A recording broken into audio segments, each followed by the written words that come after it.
Ẹ kú dédé àsìkò yìí o, ìròyìn lérèfé lẹ mọ́ sí etí ìgbọ́ yín.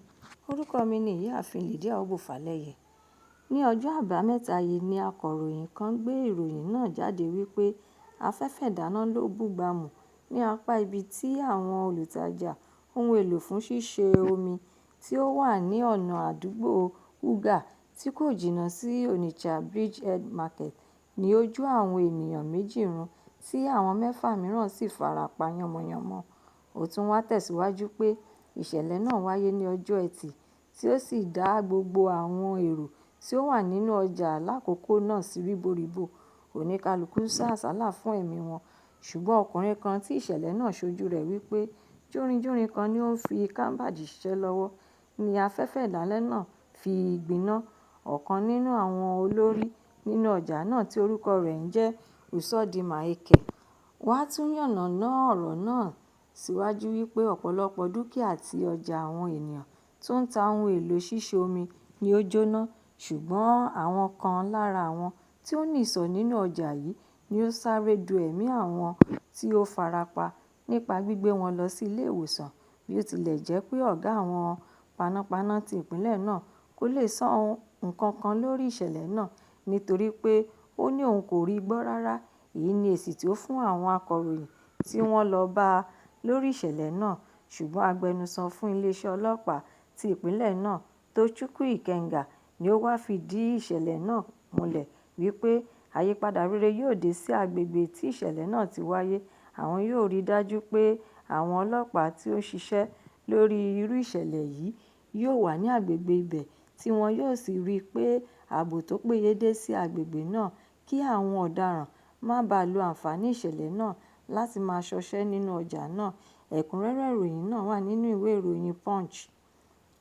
Olóyè kan nínú ẹgbẹ́ òṣèlú All Progressive Congress (APC) tí ó tún jẹ́ akọ̀wé àpapọ̀ ti National Publicity Secretary of the Different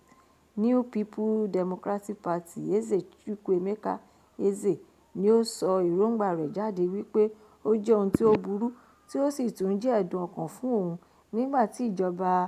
Tinubu ti sọ odidi igbákejì ààrẹ Kashim Shettima di ẹni tí yóò lọ máa ṣojú àwọn níbi ayẹyẹ ìgbéyàwó, òkú àti bẹ́ẹ̀ bẹ́ẹ̀ lọ, èyí tí òun sì rí pé kò dára rárá, kò tún bá òfin orílẹ̀-èdè mu. Eze wá tẹ̀síwájú nínú ọ̀rọ̀ rẹ̀ pé ohun tí ó yẹ kí ààrẹ Tinubu ṣe ni pé kí ó gbé igbákejì rẹ̀ sórí àga àlééfà nígbàkúùgbà tí kò bá sí nílé tàbí tí iṣẹ́ bá gbé e lọ kúrò ní orílẹ̀-èdè Nàìjíríà. Ó tún wá jẹ́ kí ó yé ààrẹ orílẹ̀-èdè yìí pé Shettima lè sọ èrò ọkàn rẹ̀ síta, ṣùgbọ́n òun sọ ọ́ di mímọ̀ fún gbogbo ènìyàn pé kò bójúmu kò sì tún bá ìwé òfin ilẹ̀ wa dọ́gba. Bí ó tilẹ̀ jẹ́ pé òun kì í ṣe ọlọ́rọ̀ igbákejì ààrẹ,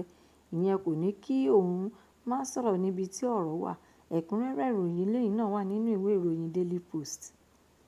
Àwọn iléeṣẹ́ ọlọ́pàá ti ìpínlẹ̀ Anambra ṣe àtẹ̀jáde ìṣẹ̀lẹ̀ kan nípa bí wọ́n ṣe ń ṣàwárí òkú ọkùnrin kan lórí igi nínú igbó ní agbègbè ìjọba ìbílẹ̀ ti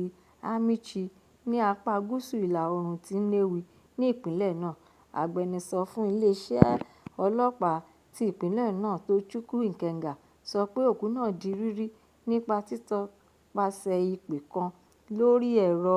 ìbánisọ̀rọ̀ alágbèéká tí olóògbé náà, tí ẹni tí àwọn kò rí rárá, ń lò láti fi pè. Ó wá tẹ̀síwájú nínú ọ̀rọ̀ rẹ̀ pé àwọn tí ń gbé òkú arákùnrin náà lọ sí ilé ìgbókùú-pamọ́-sí. Ìwádìí ń lọ lọ́wọ́ lórí ìṣẹ̀lẹ̀ yìí àti bí àwọn yóò ṣe àwárí àwọn mọ̀lẹ́bí olóògbé náà. Ó tún wá fi kún ọ̀rọ̀ rẹ̀ pé nígbà tí àwọn bá rí àwọn mọ̀lẹ́bí arákùnrin tí ó kú náà ni àwọn yóò tó mọ ìgbésẹ̀ tó kàn tí àwọn yóò gbé, ṣùgbọ́n àwọn kò ní dẹ́kun láti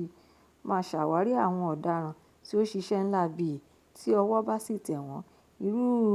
ẹni bẹ́ẹ̀ yóò gba ìdájọ́ tó yẹ fún ìwà búburú náà. Ẹ̀kúnrẹ́rẹ́ ìròyìn eléyìí náà wà nínú ìwé ìròyìn The Nation. Àwọn ẹgbẹ́ Boko Haram ni a gbọ́ wípé wọ́n dá ẹ̀mí àwọn apẹja àti àgbẹ̀ tó lé ní 17 légbodò ní abúlé Mallam Kranti nítòsí Baga tí ìjọba ìbílẹ̀ Kukawa ní ìpínlẹ̀ Borno. Orísun ibi tí ọ̀rọ̀ yìí ti jẹyọ fi hàn pé irú ìṣẹ̀lẹ̀ yìí ti máa ń wáyé tẹ́lẹ̀ rí, ṣùgbọ́n èyí tí ó ṣẹlẹ̀ ní Ọjọ́bọ̀ Thursday tó kọjá ni ó jẹ́ kí àwọn olùgbé agbègbè náà ké gbàjarè síta. Babakura Kolo, olórí ọ̀kan nínú àwọn ajìjàgbara tí ó ń kojú àwọn adàlúrú wọ̀nyí, Anti-Jihadist Militant, sọ fún wọn wípé ẹgbẹ́ Boko Haram rò wípé àwọn apẹja àti àgbẹ̀ ní ìlú náà ni wọ́n ń ṣe àtìlẹ́yìn àti ìrànlọ́wọ́ fún àwọn ìpínlẹ̀ Mùsùlùmí tí ó wà ní apá ìwọ̀-oòrùn ti Ilẹ̀ Adúláwọ̀, Islamic State West African Province (ISWAP). Ìdí nìyí tí wọ́n fi ń pa wọ́n ní ìpakúpa tí àwọn ẹgbẹ́ ISWAP sì máa ń ṣàánú wọn lẹ́ẹ̀kọ̀ọ̀kan, ṣùgbọ́n ní ọjọ́ tí ó bá rìn sí wọn, ṣe ni wọ́n máa ń fi ẹ̀mí àwọn ènìyàn náà ṣòfò dànù.